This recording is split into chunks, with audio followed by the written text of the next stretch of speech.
ইসরায়েলের ইসরায়েলের এক একটা যুবক, এক একটা কিশোর, তাদের জীবনের লক্ষ্য কি জানেন?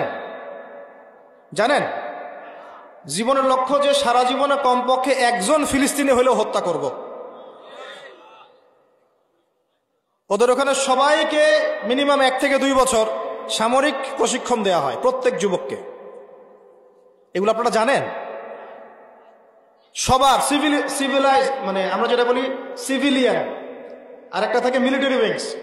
উত্তর কোরিয়া, চায়না, দক্ষিণ কোরিয়া, এই কান্ট্রিগুলোতে দেখা যায় সিভিলিয়ানসদেরকে কমপক্ষে 6 মাস বা 1 বছরের ট্রেনিং দেওয়া হয়, যাতে ওরাও যদি কখনো প্রয়োজন হয় যেন জাতি গঠনে ভূমিকা রাখতে পারে।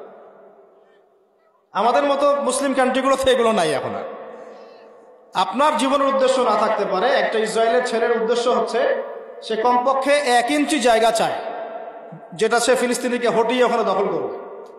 তার উদ্দেশ্য হচ্ছে কমপক্ষে সে ওই জায়নিস্ট স্টেট অফ ইসরায়েল গঠনে একটা ভূমিকা রাখতে পারে, অন্তত একটা ফিলিস্তিনিকে মারতে পারে।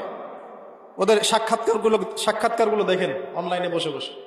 একটা মুসলিম কান্ট্রিকেও ইহুদি খ্রিস্টানরা ছাড়বে না।